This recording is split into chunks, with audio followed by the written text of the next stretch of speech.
ప్రస్తుతం నంద్యాల జిల్లాలోని ఆత్మకూరు పట్టణంలో ఉన్నాం. ఆత్మకూరు పట్టణం దాదాపుగా 3 రోజుల నుంచి ఎడతెరపు వర్షాలు కురుస్తున్నటువంటి సందర్భంలో వాగులు వంకలు అన్ని కూడా ఏకమైన పరిస్థితి మనం చూసుకోవచ్చు. దాదాపు మనం ఎక్కడంటే ఇక్కడ నుంచి మనం సంగవేశ్వరము, శివోపురము, అదేవిధంగా మాడుగుల, ఎర్రమఠం తదితర ప్రాంతాల నుంచి అంటే ఇదే రోడ్డు పై నుంచే దాదాపుగా 15 గ్రామాలు చేరుకోవాల్సినటువంటి పరిస్థితి ఏర్పడుతూ ఉంటుంది.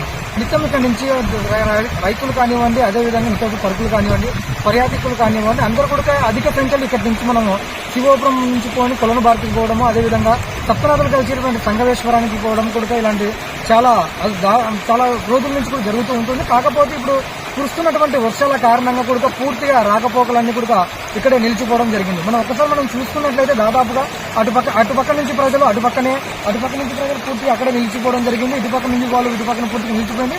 మధ్యలో మనం చూసుకున్నట్లయితే దాదాపుగా 3 రోజుల నుంచి కూడా రైతులు కానివ్వండి, పర్యాటకులు కానివ్వండి, ఏ ఒక చిన్న వెహికల్ పోవాలన్నా కూడా తీవ్రమైనటువంటి పరిస్థితిని ఎదుర్కొంటున్న సందర్భం మనకు కనపడుతూనే ఉంది. మనం దాదాపుగా ఇక్కడ ఎర్రమఠం కానివ్వండి, ఇక్కడ మన కొత్తపల్లె, సిద్ధేశ్వరము, అదేవిధంగా ఈ ప్రాంతాలన్నీ ఎక్కువగా ఈ ప్రాంతానికి ఎక్కువగా కూడా మిగతా ప్రాంతాల నుంచి వచ్చి ఎర్ర ఇటుకలు తయారు చేస్తూ ఉంటారు.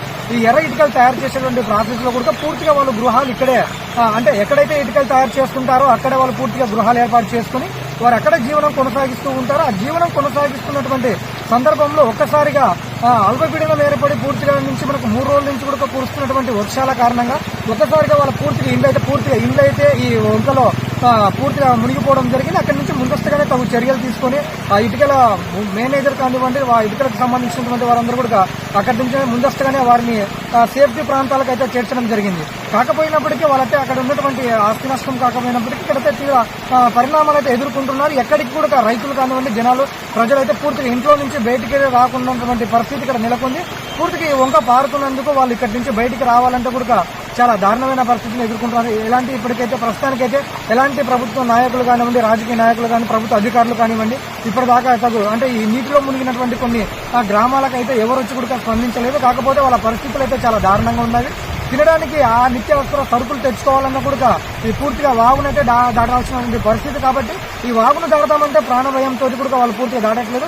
ముందస్తుగానే ఇక్కడ ఎవరైతే ఏమైనా ప్రాణాలు కోల్పోయి మిగతా సమస్యలు అయితే ఏమైనా ఎదుర్కొంటారనే ఒక సమస్యతో ముందస్తుగానే ఇక్కడ పోలీసు అధికారులు అయితే దాదాపుగా 3 రోజుల నుంచి కూడా ఇక్కడే కావలి కాస్తూ అంటే అక్కడి నుంచి రాకపోకలు సాగకుండా ఎవరైనా సరే యువకులు అంటే కొందరు అధికారుల మాటలు వినకుండా ముందస్తు బైకులు వేసుకొని పోవడము, లేదంటే ఈ పారుతున్నటువంటి నీళ్ళలో ఒక సెల్ఫీలు తీసుకోవడానికి కానీ, వీడియోలు తీసుకోవడానికి పోయినప్పుడు ఎవరైతే కొట్టుకొని పోయినా కూడా వాళ్ళ కుటుంబం అంతా కూడా రోకసంలో ఉంటుంది. కాబట్టి అలాంటి ఏ ఒక కుటుంబానికి కూడా ఇబ్బందులు రాకుండా ముందస్తుగా తగు చర్యల్లోనే భాగంగా కూడా పోలీసు అధికారులు 3 రోజుల నుంచి కూడా ఇక్కడ ఎడతెరపని కావలి కాస్తూ ఎవరిని కూడా వాగును దాటినకుండా తగు చర్యలు అయితే తీసుకుంటూ ఉన్నారు.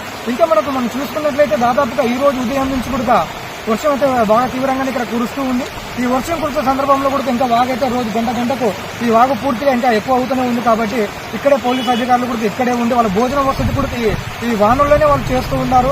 చాలా మంది కూడా మిగతా ప్రాంతాలకు వెళ్లి వాళ్ళ ఇంట్లో ఉన్నటువంటి నిత్యావసర సరుకులు అయిపోవడం వల్ల మేము ఏదైనా ఆత్మకూరుకు పోవాలంటే కూడా చాలా ఇబ్బంది పడుతున్నాము.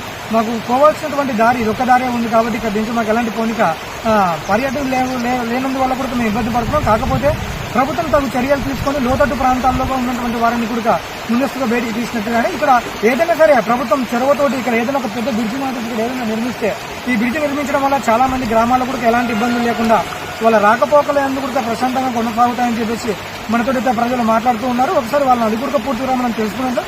ఇంకొకటి కాకపోయినప్పటికీ ఇప్పుడు మన సప్తనాథుల సంగవేశ్వరాన్ని, అదేవిధంగా పూర్తిగా నల్లమల్ల ఫారెస్ట్ లో అడవి, అదేవిధంగా కొలను భారతీ దేవిని సందర్శించడానికి పోవాలంటే కూడా ఈ వాతావరణంలో చాలా ఆహ్లాదకరమైన వాతావరణాన్ని తిలకించడానికి పోవాలనుకున్నటువంటి చాలా మంది కూడా వాళ్ళందరంటే తీవ్ర ఈ వర్షం పడుతున్నందుకు ఈ వాగులు వంకలన్నీ ఏకమైనందుకు వాళ్ళు రాకపోకలు పోవడానికి వీలు లేకపోవడంతో అక్కడ పోవాలంటే కూడా ఇబ్బందులు పడుతున్నామని చెప్పేసి వాళ్ళైతే తెలియజేస్తూ ఉన్నారు. అదేవిధంగా దాదాపుగా చాలా మంది ఈ వర్షాల కారణంగా ఇక్కడ మనకు కొలను భారతిలో మనం చూసుకున్నట్లయితే ఆ కొలను భారతి చుట్టుపక్కల పూర్తిగా మనకు వాటర్ ఫాల్స్ కూడా చాలా అందంగా ఉంటాయి. ఆ వాటర్ ఫాల్స్ ని చూడడానికి యువకులు చాలా మంది బైక్లు వేసుకుని వివిధ ప్రాంతాల నుంచి వస్తూ ఉన్నటువంటి తరుణం మనం చాలా మంది కూడా వచ్చు. వారంటే ఇక్కడి నుంచి అంటే ఇక్కడ పోలీసు అధికారులు ఉండడం వల్ల ఇక్కడి నుంచి వారిని ఎన్నిక పంపడం జరుగుతుంది. అధిక వర్షాల కారణంతో ఈ వాగులన్నీ పారుతున్నాయి. కాబట్టి ఇప్పుడు కొలను భారతి కానివ్వండి, సప్తనాథుల సంగవేశ్వరం కానివ్వండి దర్శించడానికి అయితే వీలు లేదు. పూర్తిగా ఈ వాగు కాకపోయినా మనం నుంచి మనం ముందుకు వెళ్ళినట్టయితే శివపురం గ్రామంలో దగ్గరలో కూడా అక్కడ ఒక వాగు, అదేవిధంగా ఎర్రమఠం దగ్గరికి వెళ్ళినప్పుడు అక్కడ ఒక వాగు కూడా పూర్తిగా జనాల రాకపోకలు కొనసాగించకుండా పూర్తిగా రైతులందరినీ కానివ్వండి, ప్రజలందరూ కానీ పూర్తిగా మళ్ళేయడం జరిగింది.